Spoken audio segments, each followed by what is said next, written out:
కానీ మోషే ఏం చేసేది తెలుసా? బైబిల్ చెబుతా ఉంది, అతడు యెహోవాకు మొరపెట్టాడు. దేవుని నమ్ముకున్న బిడ్డ, దేవునిచే పిలువబడిన బిడ్డ, దేవుని సేవకుడు ఒక పని చేస్తాడు. అదేంటో తెలుసా? దేవునికి ప్రార్థన చేయటం. ఈ యొక్క ప్రార్థన చేసే అనుభవం మోషేకు 14వ అధ్యాయంలోనే కనబడుతుంది. 14వ అధ్యాయం ఇదే పుస్తకం 15వ వచనం.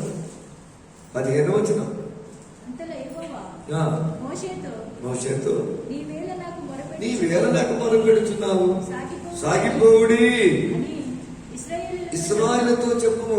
ఇక్కడ మోషేకు ఒక మంచి అనుభవం ఉంది. ఎర్ర సముద్రం దాటికి ముందు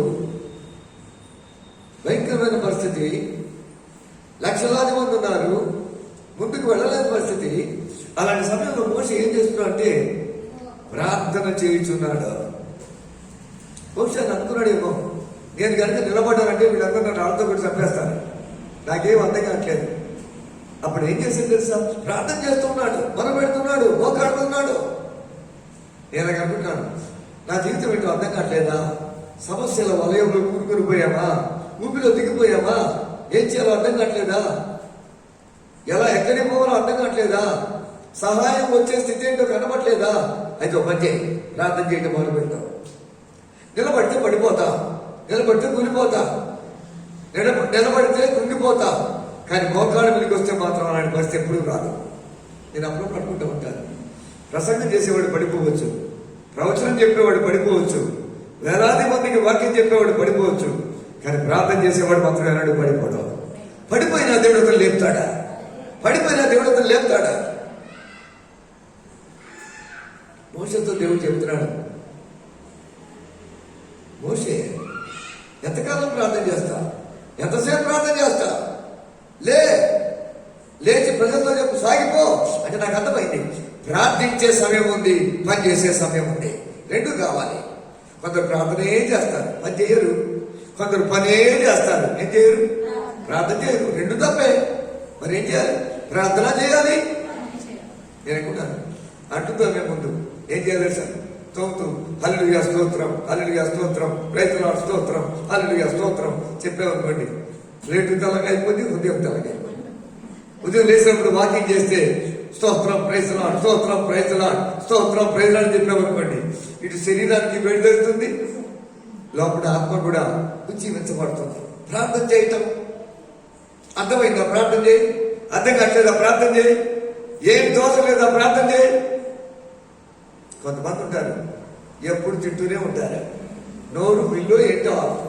నేను ట్రైన్లో పోయినప్పుడు గమనించడం నాకు చాలా ఇష్టం. ఈ సెల్ ఫోన్ అంటే నాకు తెలియదు. ఓన్లీ ఫోన్ చేయటం, ఫోన్ రిసీవ్ చేసుకోవడం తప్ప మిగతా ఏది నాకు తెలియదు. పోయి పిల్లలు అడుగుతూ ఉంటాను, బిడ్డ ఇది ఎట్లా, అది ఎట్లా, ఇది ఎట్లా. మనుషులంటే నాకు చాలా ఇష్టం. ఏమండి, వెనకటి రోజుల్లో మనుషుల్ని ప్రేమించేవాళ్ళు, వస్తువుని వాడుకునేవాళ్ళు. ఈ రోజుల్లో ఏం చేస్తున్నారు సార్? వస్తువులు ప్రేమిస్తున్నారు, మనుషుల్ని వాడుకుంటున్నారు. మీకు అర్థమైపోయింది.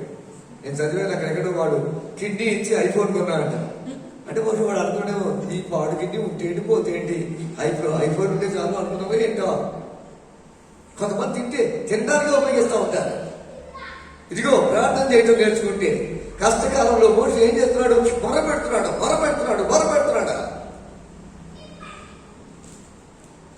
కష్టకాలంలో దేవుడు లేని వాళ్ళు ఏం చేస్తారు తెలుసా? కృంగిపోతారు, కూలిపోతారు, బలహీనమైపోతారు, నీరసించిపోతారు, ముఖమంతా మారిపోతుంది. నా సమస్య తెలుసా? కనపడడం అందరూ చెప్తా ఉంటారు, కానీ దేవుని ఎరిగిన వారు మాత్రం ప్రార్థన చేస్తారు. కృంగిపోరు, కూలిపోరు, బలహీనమైపోరు, ఊరంతా చెప్పుకోరు. ఏం చేస్తారు తెలుసా? ప్రార్థన చేస్తారు. నేను ప్రార్థన చేస్తున్నానా లేదా, అదేం సూచిస్తుందంటే నేను దేవుని బిడ్డనా కాదా అని సూచిస్తుంది. దినాలు భయంకరంగా ఉన్నాయి. జంతువులు ఉన్నాయి, కానీ మనుషులు మాత్రం జంతువులు మించిపోయారు.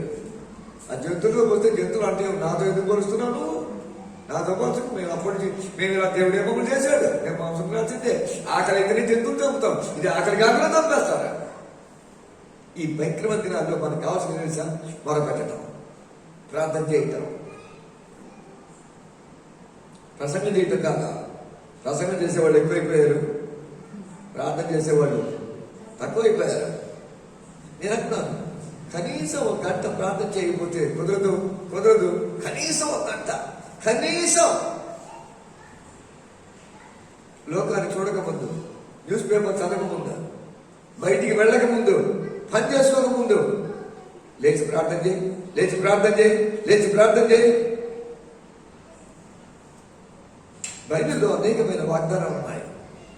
బైబిల్ వాగ్దానాల గ్రంథం. ఒక్క వాగ్దానం మనం చేత పట్టుకొని ప్రార్థన చేస్తే, ఒక్క వాగ్దానం, ప్రభువా నా జీవితాన్ని మార్చండి అయ్యా, ఆ వాగ్దానాన్ని ఎత్తిపట్టి ఒక్క వాగ్దానం ప్రార్థన చేస్తే నా జీవితంలో వాగ్దానం నెరవేర్చబడుతుంది. బైబిల్లో ఉన్న వేల కొద్ది వాగ్దానం నాకు అవసరం లేదు. ఒకటి చాలు. ఒకదాన్ని పట్టుకో, గట్టిగా పట్టుకో, కార్యం చేసేదాకా. నేను అప్పుడప్పుడు ఆలోచిస్తూ ఉంటాను, నేనంటే చదువుకున్నాను, ఇంజనీరింగ్ వచ్చు, థియాలజీ వచ్చు, అదొచ్చు, ఇదొచ్చు. కానీ ఊర్లో కాయకష్టం చేసేవారు వాళ్ళు భక్తి చేస్తున్నారు. ఎలా చేస్తున్నారు? ప్రార్థన చేస్తూ. ఈ రోజుల్లో ప్రార్థన చేయకపోతే దేవునికి భక్తి చేయడం కష్టం, పడిపోవడం ఈజీ అయిపోతుంది. అవును, పని చేసుకోవాలి, కాయకష్టం చేసుకోవాలి, 6 దినాలు కష్టపడి పని చేసుకోవాలి, కుటుంబాన్ని పోషించుకోవాలి. కానీ సమస్య వచ్చే ముందు ప్రార్థన చేయటం నేర్చుకోవాలి. ఇంకొకటి చెప్తాను, సమస్య వచ్చినప్పుడు ప్రార్థన చేయటం మంచిదే, సమస్య రాకముందే ప్రార్థన చేయవాడు గొప్పవాడు. సమస్య రాకముందే, వయసు ఉన్నప్పుడే, బలం ఉన్నప్పుడే, శక్తి ఉన్నప్పుడే, సత్తు ఉన్నప్పుడే, ఇంకా పగలు 12 గంటలు కదా, పగలు లైట్ వెలుతురు ఉన్నప్పుడే, చీకటి కాకముందే, పడకముందే. నా ఉద్యోగంలో బాధ తెలుసా? ప్రభువా నేను సేవ చేశాను, చేయాల్సినంతగా చేయలేదు. నేను ప్రార్థన చేశాను, చేయాల్సినంతగా చేయలేదు. ఆరాధించాల్సినంతగా ఆరాధించలేదు. నాకు సహాయం చేయ ప్రభువా. ఈ మట్టి దేహం ఎప్పుడు మట్టిలో కలిసిపోతుందో, ఎప్పుడు నన్ను పిలుస్తావో, ఎప్పుడు ఎదురు వస్తానో. వాక్యం చెప్పడం నాకు ఇష్టం. నాకు కళ్ళు వస్తా ఉంటాయి. ఏం కళ్ళు వస్తాయి తెలుసా? అమలాపురం పోయినట్టు, రాజమండ్రి పోయినట్లు, పిఠాపురం పోయినట్లు, అక్కడ కూటాల్లో మాట్లాడుతున్నట్టు, కొంచెం దినమంతా మాట్లాడుతూనే ఏంటో. రాత్రి కళల్లో కూడా వాక్యం చెప్పినట్టే వస్తుంది.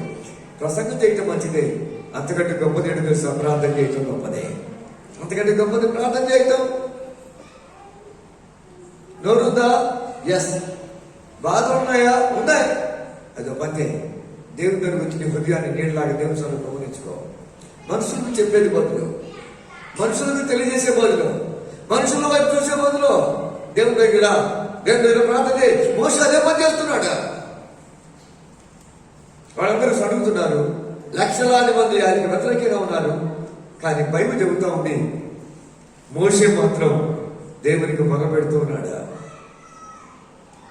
ఆదాము అవ్వలకు పరీక్ష వచ్చింది. ఏ పరీక్ష? పండు పరీక్ష. వీళ్ళకు కూడా పరీక్ష వచ్చింది. ఏ పరీక్ష? నీళ్ళ పరీక్ష. పరీక్షలు వస్తాయి, అవస్థాయి. ఎవరో చెప్పారు, అన్ని బాగుంటే ఎంత బాగా భక్తి చేయొచ్చు. ఏం లేనప్పుడు దేవునికి ప్రార్థన చేయగలవా? ఆరాధన చేయగలవా? స్తుతించగలవా? అతడు యెహోవాకు మొరపెట్టెను, అంతటా యెహోవా అతనికి ఒక చెట్టు చూపాను. సమస్య ఉందా? ఉంది. సమస్యకు పరిష్కారం ఏంటి తెలుసా? ప్రార్థన చేసేవానికి దేవుడు సమస్యకు పరిష్కారం చూపెడతాడు. నా మాట అర్థమైంది. దేవుడు పరిష్కారం ఎవరికి చూపెడతాడు?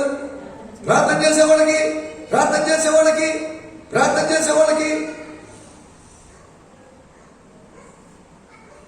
ఒక ఆమె కాలు గుండె అయిపోయిందట. ఆ గడ్డ గుండె అయిపోయింది. అది గ్యాంగ్రీన్ ఫామ్ అయిపోయింది. చీము కారుతూ ఉంది. డాక్టర్ గారికి వెళ్ళిందట. డాక్టర్ పరీక్షించాడు. అమ్మా, గ్యాంగ్రీన్ ఫామ్ అయిపోయింది, పసు వస్తుంది, లోనంతా కూడా పాడైపోతుంది. నీ ప్రాణం దక్కాలంటే కాలు తీసేయాలి. నువ్వు తీర్మానం చేసుకో. ప్రాణం కావాలా, కాలు కావాలా? ఆ అమ్మ అందట, నా కాలు వద్దు, నీ కాలే తీసుకోపో అని బయటికి వెళ్ళిపోయిందట. ఇంటికి వెళ్ళిపోయిందట. ఆ పాస్ గారిని పెట్టి, అయ్యారండి ప్రార్థన చేయనంటే పాస్ గారు చూశాడు. అందులో కాలు గడ్డ అయిపోయింది, రసిగారుతుంది, చీమొస్తుంది, పురుగులున్నాయి. పాస్టర్ గారు కూడా ధైర్యం రాలేదట. కాబట్టి విశ్వాసం కొన్నింటికి రక్షించబడడానికి విశ్వాసం కావాలి, అది రక్షణ విశ్వాసం. స్వస్థత పొందడానికి విశ్వాసం కావాలి, అది స్వస్థత విశ్వాసం. అందరికీ ఉండదు విశ్వాసం. పాస్టర్ గారు కూడా ధైర్యం చేయలేకపోయాట. ఆ తర్వాత ఆ సహోదరి యొక్క చెల్లె ఉపవాసం ఉండి ప్రార్థన చేయడం మొదలెట్టినట్ట. అంటే కొన్ని దినాలు ప్రార్థన చేస్తే ఆ యమ్మ బాగా అయిపోయింది.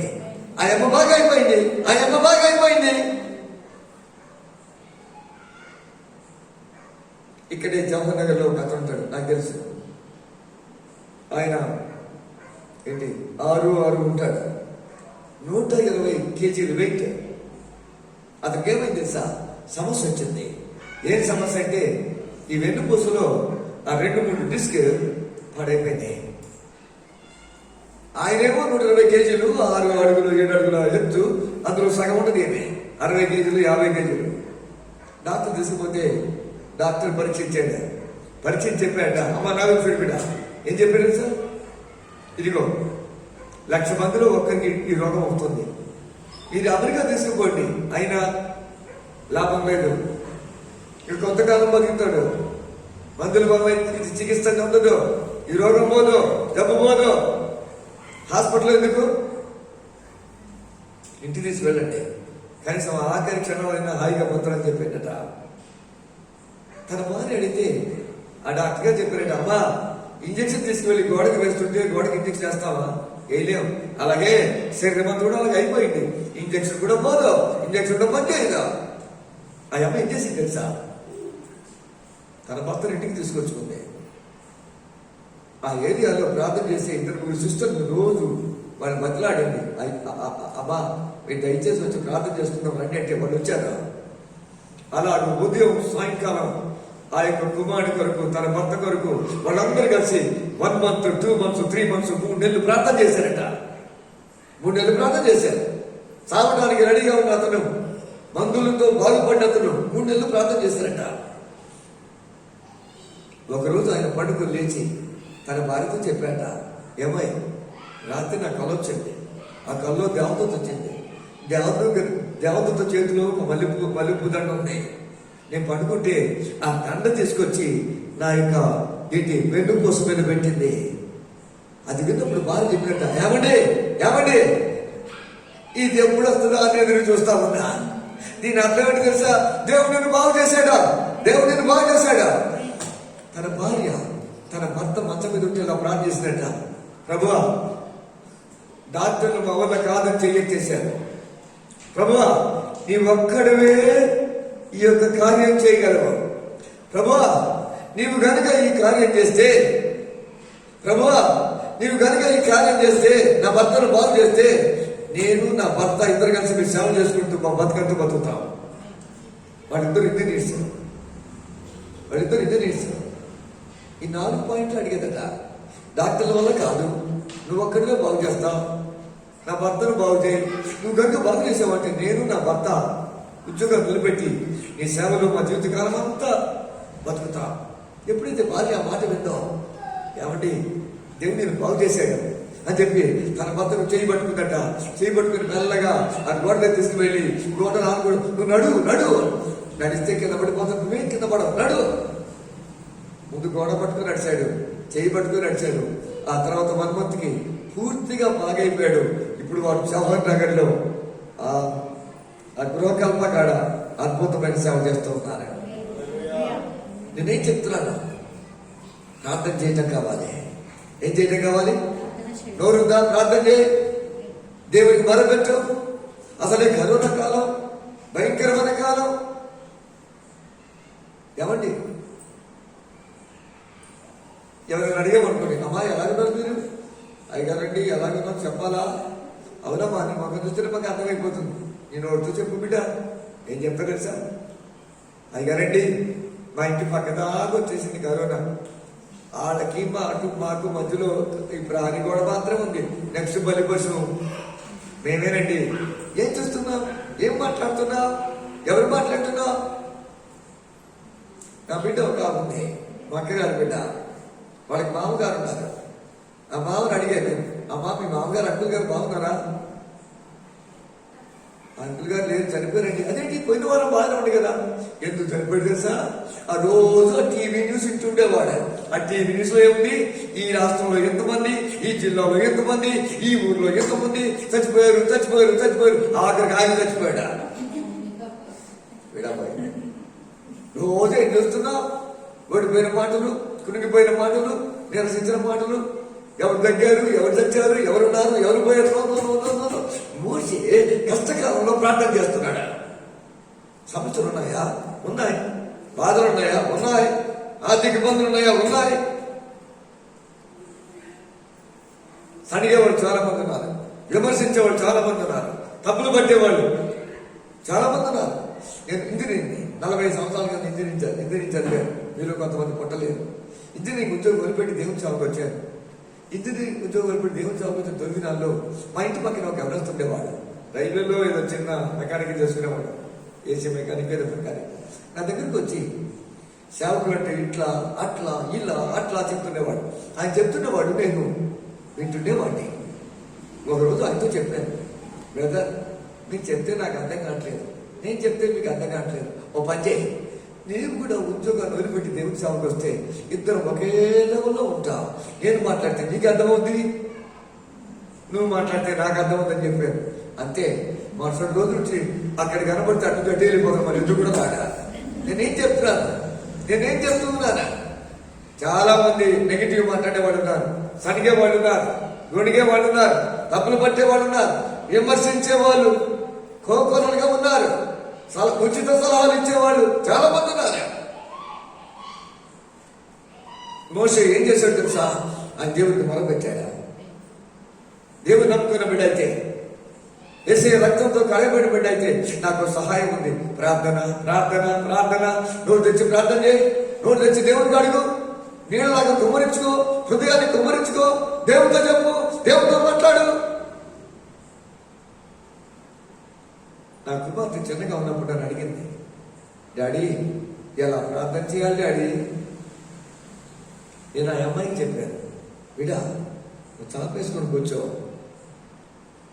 నీ ఎదురుగా యేసు ప్రభు ఉంటాడు, ఈ బాధలన్నీ ఆయనతో చెప్పుకో, నీకు ఏమేమి చెప్పాలనుకున్నావు ఆయనతో చెప్పుకో. ఆ అమ్మాయి ఏమని ప్రార్థించింది తెలుసా? ప్రభువా ఈ మధ్య తలస్నానం చేస్తుంటే నా ఇంటిలన్నీ ఊడిపోతున్నాయి ప్రభు, ఆల్ క్లియర్ షాంపూ వాడాను ప్రభా, అప్పుడు అర్థం కాదు, ఇప్పుడు ఎవ్రీథింగ్ క్లియర్ అయిపోయింది ప్రభా, ఉన్నాయన్నీ క్లియర్ అయిపోతున్నాయి ప్రభా. ప్రభా బైబిల్లో ఎవరు స్త్రీ వచ్చి కన్నీడతో నీ పాదాలు పడిపోయిందిగా ప్రభా, ఆ తర్వాత వెంట్రుకలతో నీ పాదాలు తుడిచిందిగా ప్రభా, నేను కూడా తుడుస్తాను ప్రభా, కానీ ఎంటుకలు తుడిస్తే ఎట్టు తుడవాలి ప్రభా? పెళ్ళికైన అమ్మాయికి ఏం కావాలి? ఏం కావాలంటే ఎంటుకలే కావాలి. పెళ్ళని గుడిపోయిన పర్లేదు, హల్లెలూయా, పెళ్ళని గుడిపోయిన పర్లేదు. ప్రభా ప్రభా నాకు సహాయం చేయ ప్రభా.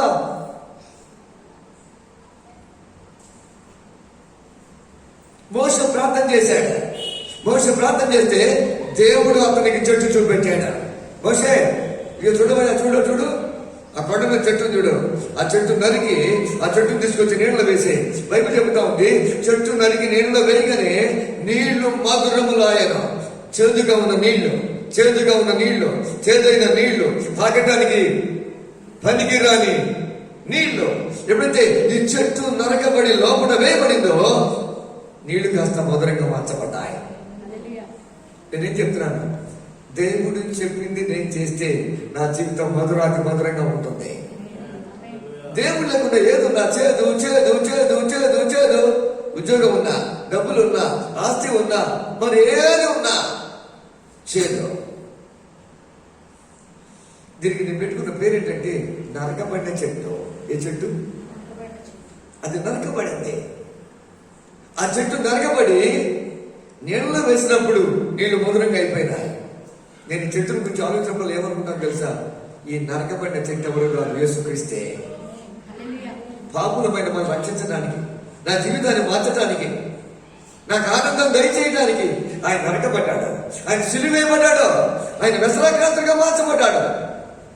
ఆయన తల మీద ముళ్ళ కిరీటం పెట్టబడింది, ఆయన చేతుల్లో మేకులు కొట్టబడ్డాయి, ఆయన పక్కలో బల్లపోటు, ఆయన వీపంతా తునబడింది, శరీరం అంతా రక్తసికమైపోయింది. ఎవరిని దూషించలేదు, ఎవరిని తిట్టలేదు, ఎవరిని అసహించుకోలేదు, ఎవరిని ద్వేషించలేదు. ఆయన నోట ఏ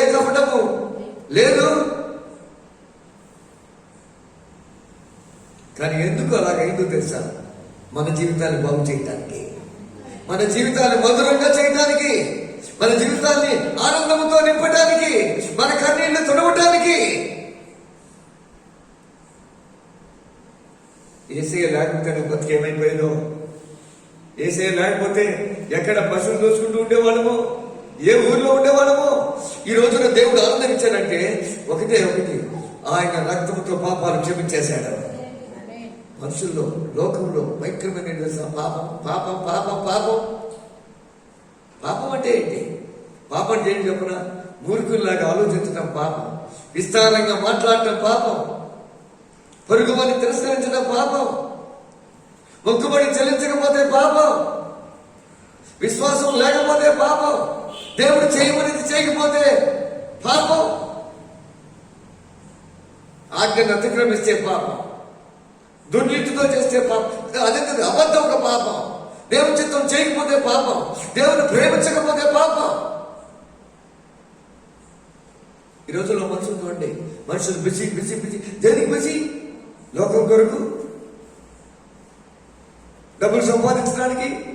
ఏమంటారు తెలుసండి? 4 రాళ్ళు వెనకేసుకుంటాం. రాళ్ళు వెనకున్నాయి, దరిద్రుడు ఎత్తి మీద ఉంది. ఎప్పుడు రాళ్ళు వెనకే ఉంది. కష్టపడి పనిచేసుకుని వద్దలేదు, కానీ ప్రథమ స్థానం దేవునికి ఇవ్వాలి, ప్రథమ స్థానం దేవునికి ఇవ్వాలి, మొట్టమొదటి స్థానం దేవునికి ఇవ్వాలి. మా అమ్మ ఉంది, లేదు, చనిపోయింది. ఆమె హైదరాబాద్ వస్తారు వచ్చినప్పుడు నేను చెప్పాను, అమ్మా ఎప్పుడు వెళ్తాను ఊరు? నేను రేపు వెళ్ళిపోతారా, ఆదివారం నాకు ఉండాలి. అమ్మా అట్లా కదమ్మా, కొన్ని ఊరు ఉంటే నాకు వచ్చేవి ఉన్నాయి, నేను నీకు ఇస్తాను. నాకు నువ్వొద్దు, నీ డబ్బులు వద్దు, ఏమొద్దు. నేను ఆదివారం మందిరానికి పోవాలి, మందిరంలో ఉండాలి, మందిరంలో ప్రార్థన చేయాలి, నా దేవుడు నాకు చేసిన మేలు సాక్ష్యం చెప్పాలి. నువ్వొద్దు, నీ డబ్బులు కూడా వద్దు.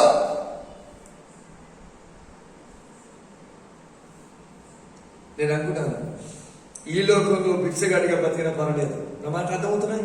నేనేం చెప్తున్నా అర్థమవుతుంది? ఈ లోకంలో బెగ్గరగా భిక్షగాడిగా బతికిన పర్వాలేదు, కానీ యేసయ్య రక్తంతో కడగబడి పాప క్షమాపణ పొంది ఉన్నవాడు అన్నాడా? ఎందుకు తెలుసా? చనిపోతాం, కానీ చచ్చిపోతే ప్రభుత్వం ఉంటాం, చచ్చిపోతే ప్రభుత్వం ఉంటాం. ఈ లోకంలో ధనధాన్యాలు కలిగి, సిరి వైభవాలు కలిగి, భోగ భాగ్యాలు కలిగి ఆనందించి చచ్చిపోయేదానికంటే, నరకం పోయేదానికంటే, ఇవన్నీ కాకుండా యేసు దగ్గరికి వచ్చి రక్తంతో కడిగి శుద్ధి చేయబడి పరిశుద్ధులుగా ఉండి ప్రభుత్వం ఉండటం గొప్పదే. నా మాట అర్థమైంది.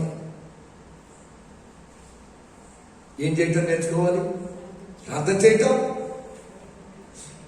నా సమస్యలను దేవుడితో చెప్పుకుంటే దేవుడు ప్రతి సమస్యకు పరిష్కారం చేస్తాడు. నేను లాక్ అండ్ కీ అంటే తాళం, ఇంకేంటి కూడా తాళం చెవి, తాళం కప్ప. అమ్మా లాక్ అండ్ కీ. ఎవడైనా కీ లేకుండా లాక్ చేస్తాడా? చేయడు. ఏ మగడు చేయడా? నేను అనుకుంటాను, ప్రతి సమస్యకు పరిష్కారం ఉంటుంది. ఆ పరిష్కారం యేసయ్యలో ఉంటుంది. యేసయ్య దగ్గరికి వస్తే, యేసయ్య అనే కీ పెడితే ఏ సమస్య అయినా పరిష్కారం ఉంటుంది. ఏ తలుపు అయినా తెరబడుతుంది. ఏ తలుపైనా మాట అర్థమైంది బిడ్డ. యేసయ్యకి నేను పెట్టుకున్న పేరేంటి తెలుసా? మాస్టర్ కి. ఏమండి, ఇప్పుడు రోగాలు ఎక్కువైపోయినాయి. కంటికో డాక్టరు, పంటికో డాక్టరు, తుంటికో డాక్టరు, బ్లడ్కో డాక్టరు, ఏమండి చిన్నపిల్లకో డాక్టరు, పెద్దోళ్ళకు డాక్టరు, ఆడోళ్ళకు డాక్టర్.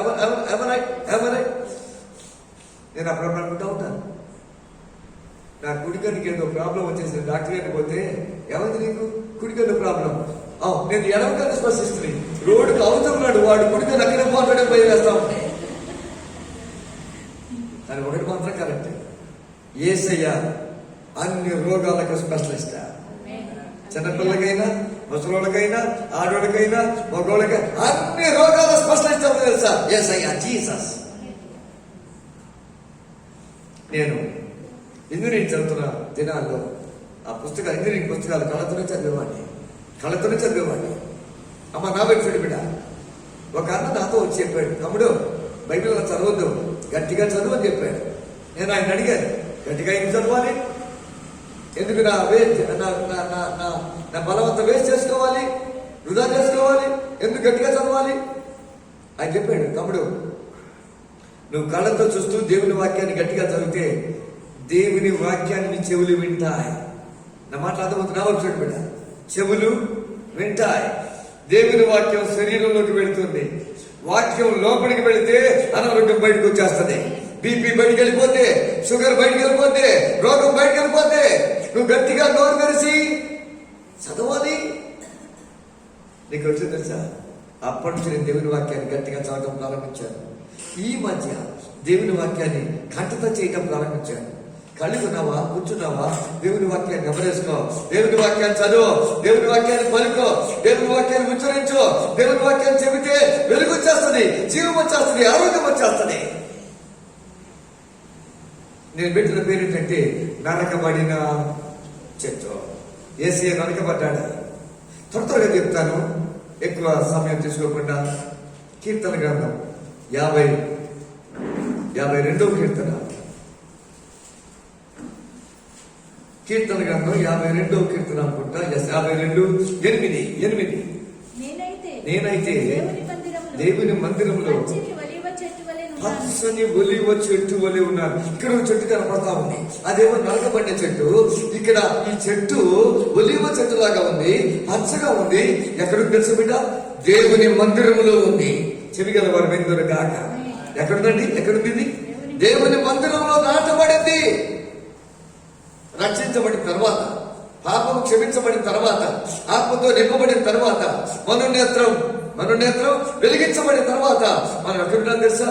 దేవుని మందిరంలో ఉండాలి. అంటే దేవుని సన్నిధిలో ఉండాలి. ఎక్కడ నాటబడ్డా? చెట్టు తనంతట తాను నాటుకోలేదు. ఎవరో ఒకరు యజమాని దాన్ని ఏం చేయాలి? నాటాలి. ఎక్కడ నాటాడు? దేవుని మందిరంలో.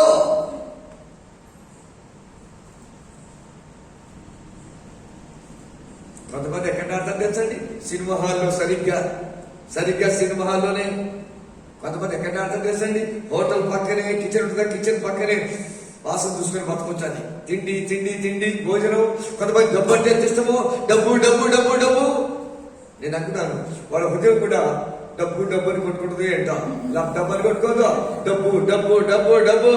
లోకం అంటే ఇష్టం, సినిమాలు అంటే ఇష్టం, షికార్లు అంటే ఇష్టం, లోక ఆశలు అంటే ఇష్టం. ఒక విషయం, కరోనా మొదటిగా వచ్చింది, ఎంతో మంది కొట్టుకుని పోయారు. లేదా అవునా కదా బిడ్డ? మనకంటే బలవంతులు, మనమంటే యోగ్యులు, మనకంటే ధనవంతులు, అన్ని విధాలా జీవించడానికి అర్హులు. రెండో వేవ్ వచ్చింది, కొంతమంది కొట్టుకుని పోయారు. దేవుడు మళ్ళీ ఎందుకు వచ్చాడు తెలుసా? మన మీద గొప్పడమని కాదు, వాళ్ళకంటే నీతిమంతులమని కాదు, బాగా ప్రార్థన చేస్తామని కాదు. ఆయన మనల్ని ఎందుకు వచ్చాడంటే ఆయన కొరకు సాక్షిగా బతకడానికి, ఆయన కొరకు సజీవ సాక్షిగా బతకడానికి యేసయ్య ఉన్నాడు. రక్షించే యేసయ్య ఉన్నాడు. పాపం క్షమించే యేసయ్య ఉన్నాడు. పరలోకం తీసుకునే యేసయ్య ఉన్నాడు. ఈ రోజుల్లో మనుషులు చూస్తే ఎంత బాధ అనిపిస్తుందో.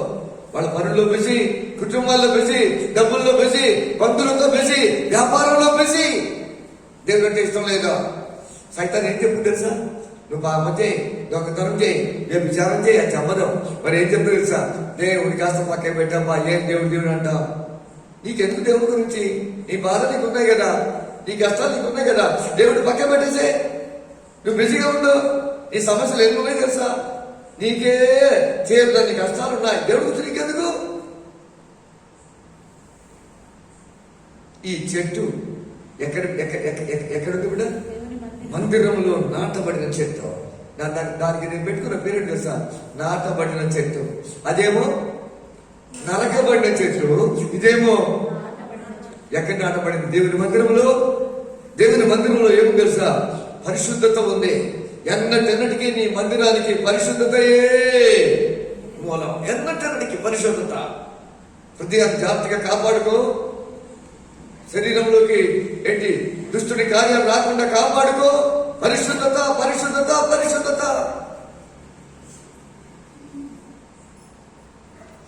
అన్నీ మంచుకున్నప్పుడు ఎవరైనా భక్తి చేస్తారు, కానీ ఏది లేనప్పుడు, కష్టకాలం వచ్చినప్పుడు, శ్రమలు వచ్చినప్పుడు, శోధనలు వచ్చినప్పుడు, ఏం చేయాలో దిక్కుతోచని పరిస్థితి ఏర్పడినప్పుడు మందిరంలో పరిశుద్ధత ఉంది, మందిరంలో మేలున్నాయి, మందిరంలో సంతృప్తి ఉంది, మందిరంలో దేవుని తేజో మహిమ ఉంది. అందుకనే రాజు దావీదు రాజు చెప్తున్నాడు, ఈ మందిర ఆవరణంలో ఒక్క దినము గడుపుట, ఒక్క దినం ప్రార్థన చేయి, ఒక్క రాత్రి ప్రార్థన చేయి. ఒక్క రాత్రి ప్రార్థన పేరు మార్చేసింది, బ్రతుకు మార్చేసింది, జీవితం మార్చేసింది. మోసగాడు కాస్త రాజకుమారిగా మార్చబడ్డాడు. ఒక్క రాత్రి ప్రార్థన, ఒక్క రాత్రి ప్రార్థన, ఒక్క రాత్రి దేవునిలో గడిపిన ప్రార్థన.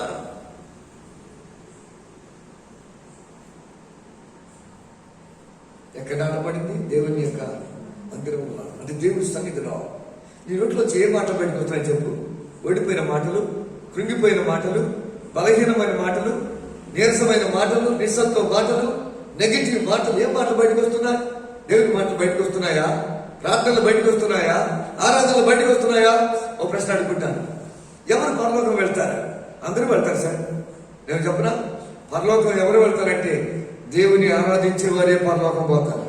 పరలోకంలో సరిగే వారికి స్థానం లేదు, గొడిగే వారికి స్థానం లేదు, స్థలం లేదు, కోపగించుకునే వారికి స్థలం లేదు, అపవిత్రులకు స్థలం లేదు.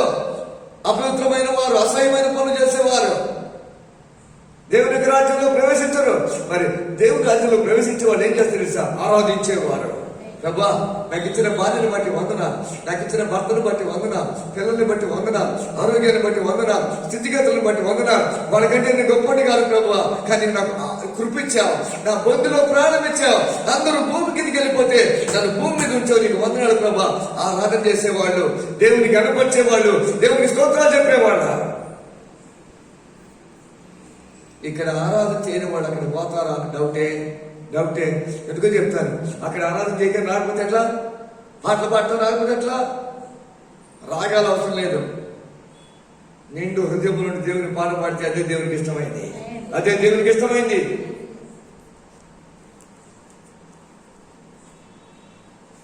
నరకబడిన చెట్టు ఇంకేం చెప్పాం కూడా, దేవుని మందిరంలో నాటబడి. ఎక్కడున్నా?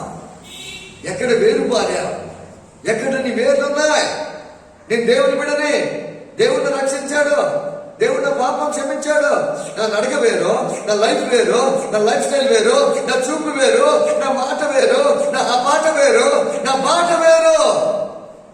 అందరిలాగా నేను జీవించడం కొరకు యేసయ్య వెలబెట్టినని కొన్నాడు. దేనికి పనికిరాని నన్ను ఆయన వెల చెల్లించాడు, ఆయన ప్రాణం పెట్టాడు, ఆయన రక్తం కార్చాడు. నేను ఆయన కొరకు జీవించాలి. నా జీవితం ఆయనతో పెనవేయబడింది. నేను ఆయన కలిసి అనుసంధానమయ్యా. రామారవి 45 సంవత్సరాల క్రితం యేసయ్య నా జీవితంలోకి వచ్చాడు. నన్ను ఎవరైనా అడిగితే, సార్ యేసయ్యతో జీవితం ఎలా ఉందంటే ఏం చెప్తాను తెలుసా? యేసయ్యతో జీవితం ఆశ్చర్యం, అద్భుతం, మధురాతి మధురం. యేసయ్యతో నడవడం ఎంత ఆశ్చర్యం తెలుసా? ఎంత అద్భుతం తెలుసా? అనుదినము ఆయనతో మాట్లాడేవాడు. మనం కేసీఆర్ గారితో మాట్లాడాలంటే అంత ఈజీ కాదు. ముందు అపాయింట్మెంట్ చేసుకోవాలి. ఎవరో చెప్పారు అపాయింట్మెంట్ లేకపోతే డిసప్పాయింట్మెంట్ ఉంటుందట. కానీ ఏం చేయాలి సార్? మోకాళ్ళు ఉన్నామంటే సృష్టికర్త దేవునితో డైరెక్ట్ కాంటాక్ట్ చేయొచ్చు. మన బాధ చెప్పుకోవచ్చు, మన హృదయం చెప్పుకోవచ్చు, కుమ్మరించుకోవచ్చు. ఇక చెప్తాను, భాగస్వామితో చెప్పుకోలేని విషయాలు కూడా మన రక్షకుడితో చెప్పుకోవచ్చు. మనల్ని అర్థం చేసుకునేవాడు, మన హృదయాన్ని అర్థం చేసుకునేవాడు, మన కన్నీరు తుడిచేవాడు, మనకు సహాయం చేసేవాడు. ఆయన మందిరంలో ఉంటూ ఆయన మాటలు వింటూ జీవిస్తే ఎంత గొప్ప భాగ్యం. నరకబడిన చెట్టు, నాటబడిన చెట్టు. ఇంకొంచెం ముందుకు వెళ్తాను బిడ్డ. 92వ కీర్తన. అక్కడేముందంటే 92వ కీర్తన 12వ వచనం చదువుతున్నాం. నీతిమంతులు ఖర్జూర వృక్షము వలె మొగబెదురు, లెబానోను మీది దేవదారు వృక్షముల వలె వారు ఎదుగుదురు. ఎలాట? దేవదారు వృక్షముల వలె. ఎక్కడ? లెబానోను మీది దేవదారు వృక్షం వలె వారు ఎదుగుదురు. ఎవరు? నీతిమంతులు. లెబానోను ప్రాంతం ఉంది, అదంతా కొండల ప్రాంతం. ఆ కొండల మీద చెట్లు ఎదుగుతూ ఉన్నాయి. ఏ చెట్టు తెలుసండి? అది దేవదారు వృక్షాలు. ఎత్తైన పర్వతాల మీద ఉండే చెట్లు దేవదారు వృక్షాలు. అయ్యా నా వైపు, ఎత్తైన కొండల మీద ఉన్న చెట్లకు గాలి ఎక్కువ వస్తుందా తక్కువ వస్తుందా? తుఫాన్ దెబ్బలు ఎక్కువ వస్తాయా తక్కువ వస్తాయా? ఆటు లోయల్లో ఉన్న చెట్టుకు, ఎత్తైన పర్వతం చెట్టుకు ఆటుపోట్లు ఎక్కువ దేనికి ఉంటాయి? ఎత్తైన కొండ మీదే. నీకు విషయం తెలుసా? ఎత్తైన కొండ మీద అంత బలంగా ఎందుకుంటే దాని వేర్లు అంత లోపలికి వెళ్ళాయి కాబట్టి. ఎన్ని కష్టాలు వచ్చినా, ఎన్ని బలగెత్తులు వచ్చినా, ఎన్ని కడగట్లు వచ్చినా ఆ చెట్టు కొండ మీద నిలబడింది కాబట్టి, తట్టుకొని నిలబడింది కాబట్టి. అది ఎంత ఎత్తు తెలుసండి? 120 అడుగుల ఎత్తు ఉంటుందట. అంతేకాదు 30 అడుగుల ఏంటి దాని రౌండ్ గా ఉంటుందట. అంత బలంగా, అంత దృఢంగా, అంత ఎత్తుగా ఉంటుంది. ఎందుకు తెలుసా? అది వచ్చిన ఆటుపోట్లకు నిలబడింది. దానికి నేను పెట్టిన పేరు ఏంటంటే నిలబడిన చెట్టు. నిలబడిన చెట్టు, కూలిపోయిన చెట్టు కాదు, నిలబడిన చెట్టు.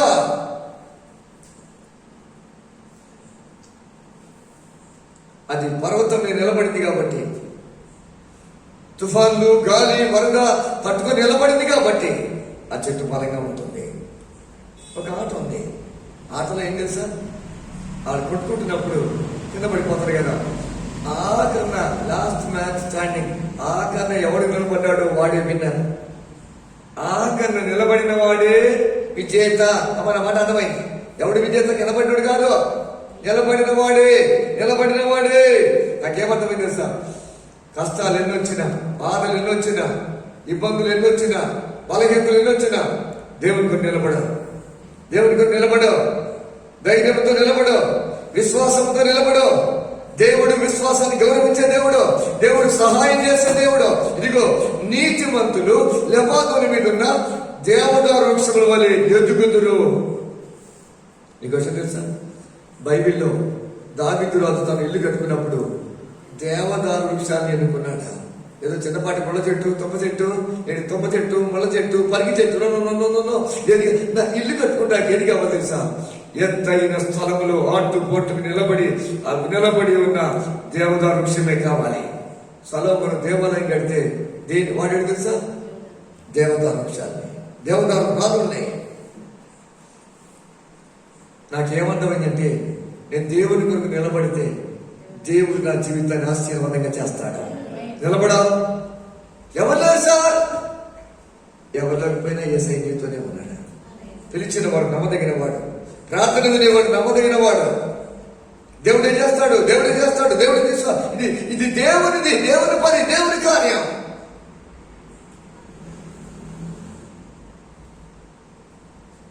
దీనికి నేను పెట్టుకున్న పేరు ఏంటంటే నిలబడిన చెట్టు. పడిపోయిన వాడు చాలా మంది ఉన్నారు. మొదట్లో మనతో పాటు ప్రారంభించిన వారు ఉన్నారు, కానీ ఈ రోజున వాళ్ళు లేరు. ఏమైంది తెలుసా? వాళ్ళు బతికే ఉన్నారు, కానీ దేవుని విడిచి, విశ్వాసాన్ని విడిచి, మందిరాన్ని విడిచి, సేవను విడిచి, పరిచయాన్ని విడిచి లోకంలో కలిసిపోయారు. ఏం చేస్తున్నారు? బిజినెస్ చేస్తున్నారు. ఏం చేస్తున్నారు? దందా చేస్తున్నారు. ఏం చేస్తున్నారు? బ్రోకర్స్ గా మారుతున్నారు.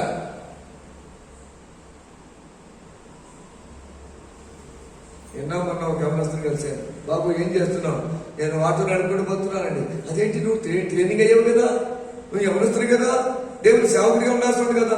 సార్ ఏం చెప్పండి సార్, ఒకటా రెండా, ఎన్ని బాధలు ఉన్నాయి సార్, తిక్క వస్తుంది సార్, అప్పుల బాధ ఉంది సార్, ఏం చేయాలో అర్థం కావట్లేదు సార్. ఇగో వెలుగును విడిచిపెట్టి చీకట్లో పోతే నీకు తిక్క నాకు నేమొస్తుంది, బలహీనత నాకు నేమొస్తాయి. జీవాధిపతి అయిన యేసు వదిలిపెట్టి బయటికి పోతే అనారోగ్యం రాకపోతే ఏమొస్తుంది, మరణం రాకపోతే ఏమొస్తుంది? ఈ ప్రాణం ఎంతసేపు ఉంటుందో తెలియదు, ఎన్ని రోజులు పోతామో తెలియదు, మరణానికి పక్షపాతం లేదు, ఎప్పుడు వస్తుందో తెలియదు, ఎవరికి వస్తుందో తెలియదు. కానీ ఒకటి, నేను యేసయ్యని కలుసుకునేప్పుడు సిగ్గుపడతానా? యేసయ్యని కలుసుకునేటప్పుడు సిగ్గుపడతానా? లేక యేసయ్య నన్ను చూసి వాళ్ళ నమ్మకమైన మంచిదాసుడా? నేను ఇప్పుడు ఏమనుకుంటు తెలుసా? నేను చనిపోయి ప్రభు దగ్గరికి వెళ్తే ప్రభు నన్ను చూసి ఒకటే మాట చెప్పాలి.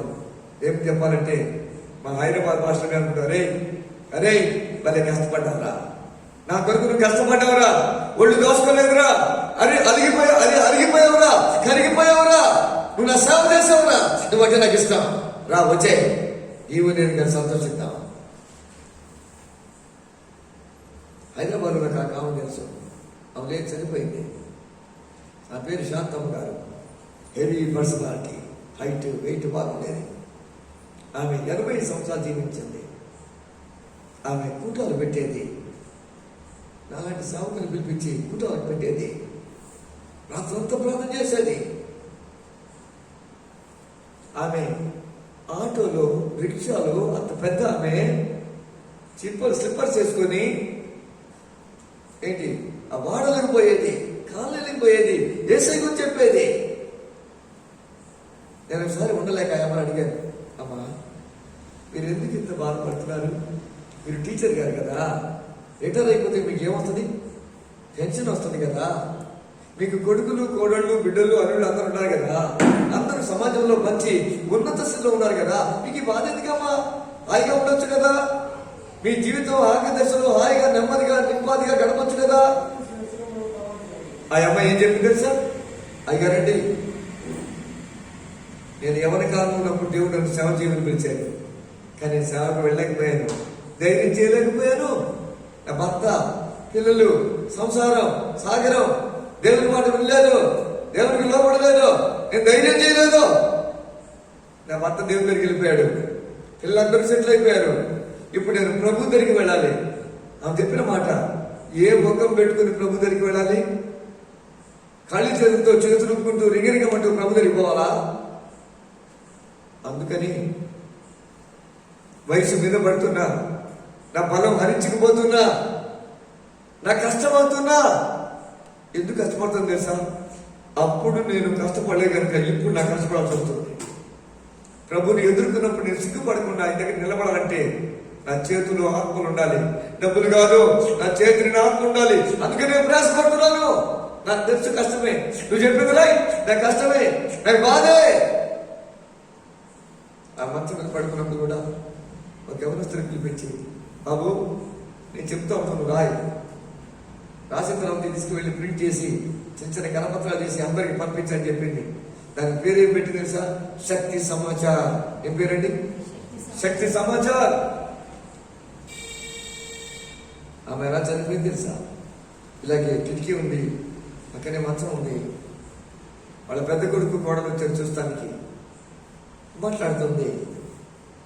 కిటికీ తెరిచి ఉంటే ఆ కొడుకు అమ్మకు చలిపోతుంది అనుకుంటా అని లేచి వెళ్ళి కిటికీ తలుపులు వేయబోతున్నాడు.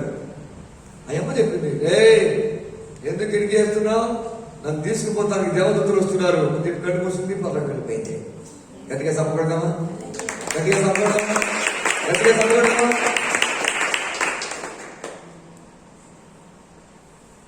దేవుని కొరకు ఏదో చేయి, సాక్ష్యం చెప్పు, నోరు తెరిచి మాట్లాడు.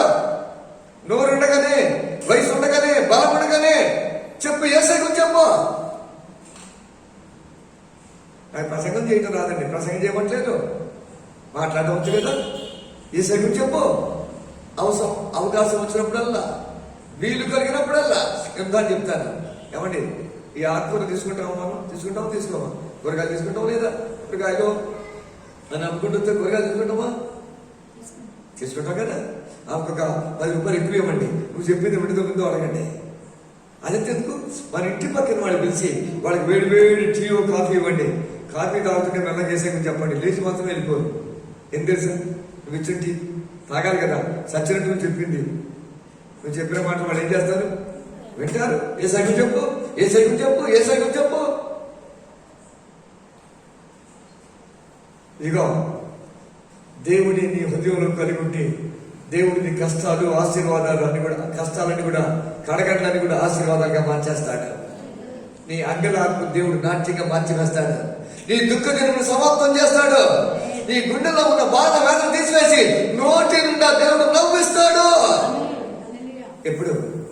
దేవునితో అనుసంధానం చేయబడినప్పుడు, ఆయనతో కలిసి నడుస్తున్నప్పుడు, ఆయన సన్నిధిలో కూర్చున్నప్పుడు, ఆయన ప్రార్థన చేసినప్పుడు. నా ముందు టైం పరిగెడుతుంది, నేను త్వరగా పరిగెట్టి చెప్పి ముగించి వేస్తా.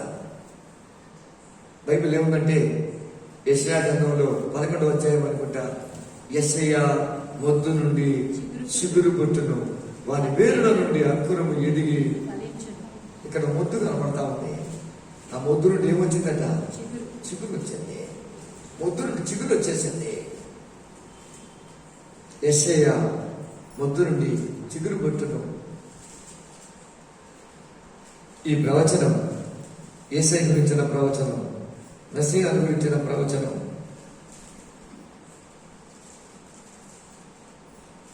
మొద్దు నుండి చిగురు వస్తుంది. జీవం లేదు, అయినా చిగురు వస్తుంది బయటికి. నేను ఒకటి చెప్పి ముందుకెళ్ళిపోతా.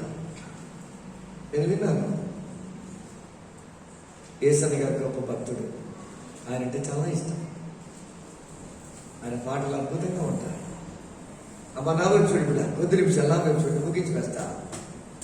ఆన్లైన్ పేరు జరుగుతూ ఉంది. ఆయన పాడుతున్నాడు, మూడు మారిన జీవితాలను చిగురింపజేయగలవు నీవు. పాడుతుంటే దేవుని ఆత్మ మీదకి వచ్చింది. బిడ్డ నా వైపు చూడు, దేవుని ఆత్మ మీదకి వచ్చింది. దేవుని ఆత్మ ఆయనతో చెప్పింది, నువ్వు పాట ఆపకు, ఇదే పాట, ఇదే చరణం పాడుతూ ఉండని చెప్పింది. ఆన్లైన్ ప్రేయర్ చర్చిలో ఎప్పుడైతే దేవుని ఆత్మ చెప్పిందో ఆయన అదే పాట, అదే చరణం దేవుడు చెప్పిన దానికి లోబడి, ఆత్మకు లోబడి, ప్రేరేపణకు లోబడి పాడుతూ ఉన్నాడు. ఏమని తెలుసా? కొంత దూరంలో, అమ్మ నా వైపు 11వ అధ్యాయం 2వ వచనంలో, కొంత దూరంలో ఒక చేయి మీద ఒక యవనస్తురాలు కూర్చుంది. ఆ అమ్మాయికి ఇక్కడి నుంచి నడుము నుంచి కిందికి చచ్చుబడిపోయిందో బాగా. ఆ అమ్మాయి అనుకుంటా ఉంది, అయ్యో బిడ్డ నా మాట వినిపిడ, తర్వాత ప్లీజ్ నా మాట వినిపిడ, అయ్యో నా జీవితం భారంగా ఉంది, నా బ్రతుకు భారంగా ఉంది, నా తల్లిదండ్రులకు నేను భారంగా ఉన్నాను, నా సంఘానికి సజీవి నేను భారంగా ఉన్నాను, ఆఖరికి నా జీవితం నాకే భారం అయిపోయింది. నా అనుకుంది, నేను ఎవరి కొరకు బతకాలి, ఎందుకు కొరకు బతకాలి, బతికే లాభం, బ్రతికి ప్రయోజనం ఏంటి? విషయం తెచ్చుకుంది. ఇంకేం లేదు, విషయం తాగి తన జీవితాన్ని ముగించుకుందాం అనుకుంటా ఉంది. ఏడుస్తూ ఉంది. నా తల్లిదండ్రులు నా గురించి ఎంతో ప్రయాసపడ్డారు, నా తల్లిదండ్రులు ఎంతో నా గురించి ప్రయాసపడ్డారు, నేను ఎవరికి ఆశీర్వాదం కలిగాను, ఆఖరికి నా బతుకు నాకే ఆశీర్వాదం కలిగాను. బరువుగా ఉంది. అయ్యో నేనేం చేయాలి? ఇంకేం లేదు, విషయం తాగాలి, జీవితాన్ని ముగించుకోవాలి. ఆ సమయంలో ఆమె చెవిలో మాట్లాడబడుతున్నాడు, మోడి మారిన జీవితాన్ని చిగురింపచేసే దేవుడు. ఆ మాట నా చెవులు ఎన్నుపడుతున్నాయి. ఆ విన్నది, బిడ్డ రావాలి చూడు, బిడ్డ బైబిల్ తర్వాత చూడ.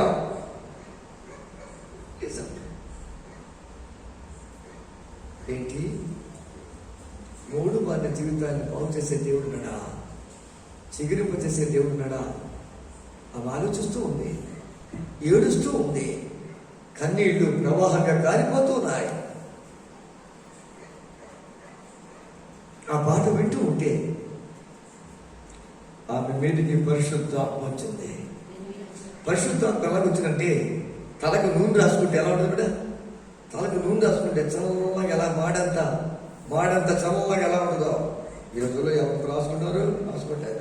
నేనే రాసుకోవట్లేదు. సంవత్సరానికి వస్తారు, 10 సంవత్సరాలకు వస్తారు, బాటిల్ మీద గుమ్మరేసుకుంటాడు, ప్రతి రోజులు వేసుకుంటాడు. ఇదిగో పరిశుద్ధాత్మ, ఆత్మాభిషేకం చల్లటి నూనెలాగా పైనుంచి కింది కారిపోతూ ఉంది, పైనుంచి కిందికి కారిపోతూ ఉంది. నూనె కిందికి వస్తూ ఉంది, కింది కారుతూ ఉంది. ఎప్పుడైతే నూనె కింది కారుతూ ఆ చచ్చిపడిపోయిన భాగాలకు వచ్చిందో, చచ్చుబడిపోయిన భాగాల్లో కదలిక రావడం ప్రారంభించింది. ఎన్నిసార్లు చెప్పాను చదువు బిడ్డ, నా వైపు చూడు బిడ్డ, తర్వాత చదువుతూ నా వైపు చూడు బిడ్డ. బైబిల్ చదివేటప్పుడు బైబిల్ వినాలి, అయ్యగారు చెప్తున్నప్పుడు అయ్యగారు చూడాలి. ప్లీజ్. ఎప్పుడైతే నూనె పైనుంచి కిందికి వచ్చేసిందో, కింది కారుతూ ఉంది, చల్లగా వస్తూ ఉంది. ఆ నూనె ఈ భాగం రాగానే చచ్చుబడిన ఆ అవయవాల్లో ఏమొచ్చింది? కదలిక వచ్చింది, చలనం వచ్చేసింది, ఉద్యమం వచ్చేసింది, కదలిక వచ్చేసింది. అంతే కింది దాకా వెళ్ళిపోయినప్పుడు తనకి సంపూర్ణ ఆరోగ్యం వచ్చింది. ఏమైంది తెలుసా? ఆ మాత్రం మీకులాగా సీరియస్గా ఉండదు. హల్లెలూయా. మీకులాగా ఎట్లుండదు? ఏం చేస్తే సార్ చూసుకుందాం ఒకసారి. తనకేదో తేడా కనపడతా ఉంది, ఏదో మార్పు కనపడతా ఉంది, ఏదో తేడా కనపడతా ఉంది జీవితంలో. ఫస్ట్ టైం మొదటిసారి లేచింది గదంతా తిరుగుతా ఉంది. మొదటిసారి ఎగురుతూ ఉంది, దూకుతూ ఉంది, గంతులేస్తూ. మీకులాగా మాత్రం సీరియస్గా ఉంటారు. మీరు నా వైపే సీరియస్ చూస్తూ వీడియో ఎప్పుడు ముగిస్తారు. కొంతమందికి మొదలు పెట్టడమే తెలుసు కానీ, కొంతమందికి ప్రారంభించడమే తెలుసు కానీ ఏంటో ముగించడం తెలియదు. ఈయన కూడా అదే కోపం చేతిలో అనుకుంటా. నా మొదటి నుంచి డౌట్ వచ్చింది, నాకు చూసినప్పుడే డౌట్ వచ్చింది. కానీ ఏగది నాకు వచ్చింది. కానీ చూసినప్పుడే ఒక్క నిమిషం నాకు జ్ఞాపకం ఏంటి. నేను ఆంధ్ర ఒక మీటింగ్కి రమ్మంటే వెళ్ళాను. కూటాలన్నీ అయిపోయిన తర్వాత ఆ అమ్మ నాకు భోజనం పెట్టినప్పుడు, అయ్యారండి మీ గురించి ఒక విషయం చెప్పడానికి చెప్పాను. నా భర్త బస్ స్టాండ్ పోయి మిమ్మల్ని తీసుకొస్తున్నాడు. మీరు వస్తుంటే ఆయన ఇంతుంటాడు, హైట్ 6-7 ఉంటాడు, మనమేమి ఇంత హైట్. హల్లెలూయా. నేను అనుకున్నా అయ్యగారు హైదరాబాద్ నుంచి పెద్ద అయ్యగారు తీసుకొస్తుంటే ఈయన తీసుకొస్తుంటా. హల్లెలూయా. అంటే కొంతమందికి మొక్కలు తొలుగు అందరూ కొంచెం పెద్ద అయ్యారా, చిన్న అయ్యారా, మిడిల్ అయ్యారా, అయ్యగారా, అయ్యగారు కాదా. ఆయన అమ్మ చెప్పింది, ఇదేంటి చిన్న అయ్యగారు తీసుకొస్తుంది, నీటి వస్తుంది, అయ్యగారేనా. కానీ ఆమె చెప్పిన మాట, అయ్యగారండి ఆ గేట్ నుంచి ఇంటి దాకా మీరు నడిచి వచ్చిన విధానమే చూసాను. అయ్యి బాబు ఈయన అయ్యగారే నడిచి వచ్చిన విధానం చూసి ఇక్కడ తెలుసా, నువ్వు కుర్చీలో కూర్చునే విధానం చూసి నేను చెప్పొచ్చు. ఈ అమ్మకి ఎలా ఉందా. కొంతమంది ఇంకా ఆరగలబడి ఇలాగే కళ్ళు మూసుకుంటాను. అంటే ఏదో వచ్చాడు కదా చెప్పు వెళ్ళిపో, ఇంకేం చేద్దాం, వచ్చాడు కదా సత్యం కదా చెప్పేసి వెళ్ళిపో అన్నట్టుగా. నువ్వు ఎలా చూస్తావో, ఎలా మాట్లాడతావో, ఏం చెప్తాడో, ఎలా ఉంటాడో, నీ కళ్ళు, నీ చూపులో, నీ మాట, నీ ఆశ కూర్చుకోవడం, నువ్వు ఎలాంటి అమ్మ చూపెడుతుంది, ఎలాంటి వాడు చూపెడుతుంది. కళ్ళలో చూడు. కొంతమంది కళ్ళు నిద్రపోతూ ఉంటాయి, కొంతమంది ఒక కళ్ళు మూసేస్తూ ఉంటారు, కొంతమంది 2 కళ్ళు మూసేస్తారు, కొంతమంది నోరు చేస్తూ ఉంటారు. దేవుడు వారిని దీవించును గాక. ఆ అమ్మ చేసింది. ఫస్ట్ టైం జీవితంలో ఎగురుతూ ఉంది, దూకుతూ ఉంది, సంతోషిస్తుంది, ఉల్లాసంగా ఉంది, కన్నీళ్ళు కారుతా ఉన్నాయి. గదిలో నుంచి బయటకు వచ్చింది, రోడ్డు మీదకి వచ్చింది. చెవుల్లో ఇంకా పాటలు, ఆ మాట వినబడుతూనే ఉంది. పరిగెత్తింది. ఏ దారిలో చొరబడిందో ఆ దారి పరిగెత్తింది. ఆ దారి చర్చికి వెళ్ళిపోయింది. సంపూర్ణ రాత్రి ప్రార్థన, ఆన్లైన్ ప్రేయర్. అందరూ తల వంచి ప్రార్థన చేసుకుంటున్నారు. దైవజనుడు దేవుని ఆత్మ తెలిపించినట్లు అదే చరణం పాడుతూనే ఉన్నాడు. ఎందుకని అడగలేదు. కొంతమంది దేవుడు చెప్పిన వెంటనే చేస్తారు, కొంతమంది చెప్పిన తర్వాత 10 సంవత్సరాలు చేస్తారు. హల్లెలూయా. ఆయన ఆరాధన చేస్తూ పాడుతూ ఆరాధన చేస్తుంటే ఆమె పరుగున వచ్చి ఆయన 2 పాదాల మీద పడి పాదాలు పట్టుకుంటే ఇలా పాట ఆపాడు. ఏంటి కాళ్ళ మీద ఈ అమ్మ పట్టుకుంది. ఎవరు అమ్మాయి? వెంటనే వెలికిపడి చూసి, అమ్మాయి ఎవరు లేపి, అమ్మాయి ఎవరు, ఏమైంది?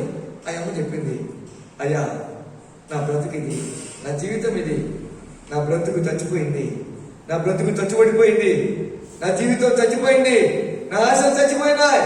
నేను నా జీవితాన్ని విషం తాగి ముగించుకుందామంటున్నాను. కానీ మాటలు నా చెవులోకి పోయినాయి. ఏ దేవుడైతే నువ్వు పాడేవో ఆ దేవుడు ముందుగా ఉన్న జీవితాన్ని మరలా చిగురించాడు. చనిపోతా అనుకున్న జీవితాన్ని మరలా తిరిగి మరణం నుంచి తప్పించి జీవాన్ని కరిగించేశాడు. ఆ దేవుడే. నేనేం చెప్తున్నాను, ఈ రాత్రి నువ్వు ఏ భాగాల్లో చచ్చిపోయావో. కొంతమంది నోరు చచ్చిపోయింది అంటే ఏంటి తెలుసా? ప్రార్థన రాదు, పాట రాదు, ఆరాధన రాదు, స్తుతి రాదు, కీర్తన రాదు, స్తోత్రాలు రావు, ఆత్మ రాదు, భాషలు రావు. మరేమొస్తా? ఎప్పుడు తిండి. చేతులు చచ్చిపడిపోయినాయా? కాళ్ళు చచ్చిపడిపోయిందా? ఏ భాగం చచ్చిపడిపోయింది? దేవునితో నడవాల్సిన మనం, దేవునితో జీవించాల్సిన మనం, ఈ లోకంలో దేవుని కొరకు ప్రకాశించాల్సిన మనం, ఈ లోకంలో దేవుని కొరకు మండాల్సిన మనం ఏ విషయంలో చచ్చిపోయాము? ఏ విషయంలో తిరుగుబాటు వచ్చింది? ఏ విషయంలో చచ్చిపోయిన వారితో సమానంగా ఉన్నా? బతుకున్నామని పేరు మాత్రమే కానీ నీవు చచ్చిన వాడవే. లోన హృదయంలో జీవం లేదు, ఆత్మ లేదు, ఆసక్తి లేదు, పట్టుదల లేదు, ప్రార్థన లేదు, అసలు దేవుని గురించి తలపే లేదు. చిగురించిన చెట్టు. యేసయ్య మాటలు విన్నా, యేసయ్య మందిరానికి వచ్చినా, యేసయ్య మొదలు చూసినా చిగురించిన చెట్టు. ఒకటి చెప్పిన ముందుకెళ్ళిపోతా. యోబు గ్రంథం 14వ అధ్యాయం అనుకుంటా, 14వ అధ్యాయం యోబు గ్రంథం 14వ అధ్యాయం వరకు వచ్చిన చదివిన ముందుకెళ్ళిపోతా. 14వ అధ్యాయం 7, 8, 9 వచనాలు. నరకబడిన ఎడల చిగుర్చుననియు వేయుననియు నమ్మకం కలదు. పాతదైపోయినను అడుగు మొద్దు చీకిపోయినను నీటి వాసన మాత్రము చేత అది చిగుర్చును, లేత మొక్కవలే. ఎవరికి కదా వృక్షం కనబడుతుంది. యోబు గ్రంథం 14వ అధ్యాయం 7, 8, 9 వచనాలు. ఇక్కడ వృక్షం ఏం చెప్పినంత నరకబడింది. ఇంకా ఏమైపోయింది? చీగిపోయింది. ఇంకేమైపోయింది? అది పాతదైపోయింది. అది నరకబడినా, అది పాతదైపోయినా, అది చీగిపోయినా బైబిల్ చెబుతా ఉంది నీటి వాసన మాత్రము చేత. ఆ మాట చెప్పండి బిడ్డ. నీటి వాసన మాత్రము చేత. నీటి వాసన అంటే తెలుసా? పరిశుద్ధాత్మ వాసన చేత. నీటి వాసన అంటే దేవుని వాక్య వాసన చేత. ఇదిగో దేవునితో మాట్లాడుతున్నాడు, దేవునితో సూటిగా మాట్లాడుతున్నాడు. ఆ వాసన ఎందుకు వస్తుంది? యేసయ్య పరిమళ వాసన ఎందుకు వస్తుంది? ఎప్పుడైతే వాసన పీల్చుకుంటావో నీలో చిగురుస్తుంది. నేను ఏదో అనుకున్నాను, నా దేవుడు నాకు నిరీక్షణ ఇచ్చే దేవుడు, నా దేవుడు బతికించే దేవుడు, నా దేవుడు అద్భుతం చేసే దేవుడు, నా దేవుడు చీకటిని వెలుగుగా మార్చే దేవుడు, నా దేవుడు అసాధ్యాలని సాధ్యాలుగా చేర్చే నీటి వాసన మాత్రం చేత. ఏం వాసన వస్తుంది? జీవపు వాసన. యేసయ్య నామం పరిమళ వాసన, పరలోకము నుండి పోయబడిన పరిమళ వాసన, పరిమళ తైలం. ఈ రాత్రి లేచేట్టుగా ఉంది. నరకబడిన చెట్టు, నాటబడిన చెట్టు, నిలువబడిన చెట్టు, చిగురించిన చెట్టు. దేవుడితో మాట్లాడుతున్నప్పుడు నువ్వు స్పందిస్తే, నువ్వు ఆశిస్తే, నువ్వు ఆశపడితే, నువ్వు లోబడితే, నువ్వు దేవుడికి అప్పగిస్తే, నీ సమస్య చేతిలో పెడితే సునాయాసంగా సమస్యకు పరిష్కారం చూపెడతాడు. ఇలా చేయి, ఇలా చేయకూడదు, ఇలా చేయి, ఇలా చేయి. నాకు సేవకుడు తెలుసు.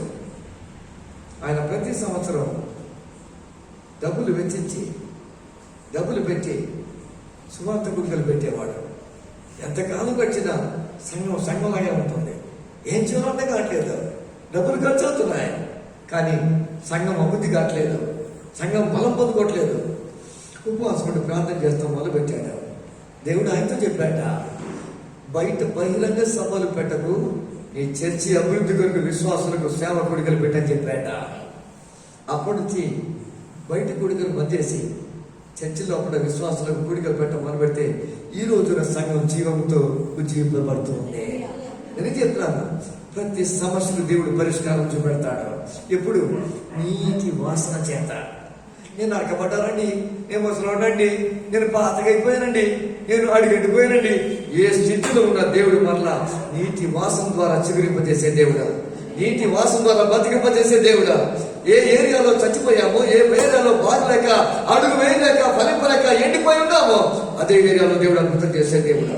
ఎక్కడైతే బలహీనపరచబడ్డామో, కృంగిపడ్డామో, ఎక్కడైతే అపనిందల పాలయ్యో, అవమానం పాలయ్యామో అదే చోట వీడు జీవముల దేవుని దాసుడు, దేవుని కుమారుడు, దేవుడు హెచ్చించే దేవుడా. ఒక్క మాటను పట్టుకో, ఒక్క వాగ్దానం పట్టుకో. నరకబడిన చెట్టు నీ కొరకే, సిలువకు వెళ్ళిన యేసు నీ కొరకే, గాయాలు పడిన యేసు నీ కొరకే, రక్తం కాచున్న, రక్తం ఓడుచున్న యేసు నా కొరకే. నేను కనుక ఆయన దగ్గర రాగలిగితే, ఆయన పాదాల దగ్గర నేను కూర్చోగలిగితే, ఆయన చెబుతున్న మాటలు విని నేను సంధించగలిగితే, ఆయనతో నేను అనుసంధానం చేయబడితే నా జీవితాన్ని మధురంగా, చేదుగా ఉన్న జీవితాన్ని మాధుర్యంగా మార్చే దేవుడు, మహామధురంగా మార్చగల దేవుడు, మహామధురంగా మార్చగల దేవుడు. డాక్టర్లు చేయలేంది, ఇక బంధువులు చేయలేంది, కులం చేయలేంది, డబ్బు చేయలేంది, మనుషులు చేయలేంది, స్నేహితులు చేయలేంది, ప్రభుత్వం చేయలేంది, అధికారులు చేయలేంది, జీవోస్ చేయలేంది. దేవుడు జీవితాన్ని పరిమళ వాసనగా చేయగల దేవుడు, మొద్దులో చిగురింపచేసే దేవుడు. అది నరకబడినా, అది చీకబడినా, అది పాతమైపోయినా, అది ముసలైపోయినా దేవుడు నీతి వాసన ద్వారా అద్భుతం చేసే దేవుడా. నేను చదువుకున్నాను, కానీ బైబిల్ అంటే నాకు చాలా ఇష్టం, దేవుని వాక్యం నాకు చాలా ఇష్టం. బైబిల్ చదవటం it is a pleasure, it is a treasure. Pleasure అంటే సంతోషం, బైబిల్ అంటే సంతోషం. నేను బైబిల్, సార్ మీ బ్యాగ్ ఇవ్వండి సార్, నేను ఇవ్వను సార్, బ్యాగ్ లో డబ్బులు లేవు, కానీ బ్యాగ్ లో బైబిల్ ఉంది, నా మీద ఉన్న అభిషేకం, ఈ బైబిల్ ఉన్న అభిషేకం. బైబిల్ చదవటం నాకు ప్లెజర్. ప్లెజర్ అంటే ఇష్టం, సంతోషం. It is not only a pleasure, it is a treasure. ఇందులో జీవం ఉంది, ఇందులో ఆరోగ్యం ఉంది, ఇందులో శక్తి ఉంది, ఇందులో నిర్దేశం ఉంది, ఇందులో సమస్తం ఉన్నాయి. ఒక పాస్టర్ నాకు తెలుసు, రీసెంట్ చనిపోయాడు. ఆయన హైదరాబాద్ పెళ్ళైపోయింది, తన భార్యది గుంటూరు ప్రాంతం ప్రకాశం. వెళ్ళాడు, భార్య ముందు వెళ్ళిపోయింది. అయ్యో ఇక మరి కొన్ని రోజులు నుండి తెల్లారు లేచి బ్యాగ్ వేసుకుని బయటకు వస్తున్నారట. ఇంకా చికెన్ ఉన్నప్పుడే బస్ స్టాండ్ రాకముందే పోలీసులు పట్టుకున్నారట. ఎవరు నువ్వు ఎక్కడికి వచ్చావు అంటే, నేను హైదరాబాద్ పోతున్నాను చెప్పారట. అవునా, బ్యాగ్ లేవు చూడండి అంటే, బ్యాగ్ లో కత్తి ఉందన్నట. అంతే, పోలీసులు జాగ్రత్త పడ్డారు, ఇద్దరు ముగ్గురు చేయి పట్టుకున్నారు. బ్యాగ్ లో పట్టుకుని చూసే బ్యాగ్ లో బైబిల్ ఉందట. ఏమయ్యా కత్తి ఉందన్నవేది? అది బైబిల్ కాదు, కత్తి. రెండు అంచులు గల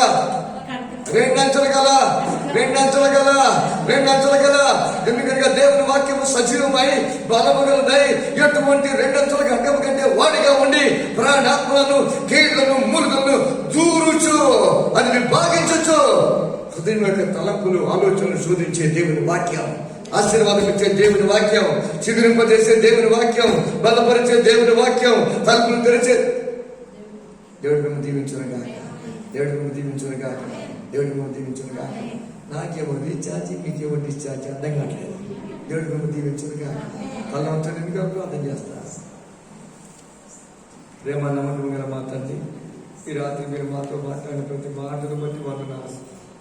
చిగురింపజేసే దేవుడా, మరణము తొలగించే జీవము దయచేసే జీవము దాత, వెలుగుతో నింపే మా ప్రభువా, ఈ రాత్రి మీరు కార్యం జరిగించండి. ఎంతమంది అయితే నా మాటలు విన్నారో, ఈ వాక్యాలు వారి హృదయంలో నాటుకు వెళ్ళారో, ఈ రాత్రి వారి హృదయంలో కార్యం జరిగించండి. 30 దంతలుగా, 40 దంతలుగా, 100 దంతలుగా మీ వాక్యాన్ని ఫలింపచేయండి. మీ దాసుని కొరకు, దాసాల కొరకు, కుటుంబం కొరకు, సంఘం కొరకు, పరిచయ కొరకు ప్రార్థన చేస్తున్నాం. ప్రభువా మీ కార్యాలు జరిగించండి. మేము బలహీనం ప్రభువా, మేము వడ్డీవారి ప్రభువా, మా శక్తి వల్ల కాదు ప్రభువా, శక్తి చేత కాదు, బలము చేత కాదు, మీ పరిశుద్ధాత్మ ద్వారా అద్భుత కార్యం, ఆశ్చర్య కార్యం, మహిమ కార్యం, రక్షణ కార్యం, స్వస్థత కార్యం, విడుదల కార్యం, పరలోక కార్యం జరిగించండి. ప్రతి బిడ్డను దీవించండి. ఈ సేవకుడిని దీవించండి. ఈ కృపకు అప్పగిస్తూ నజరేయుడైన యేసు నామములో ప్రార్థించి అడిగి వేడుకొనుచున్నాము తండ్రి. Thank you.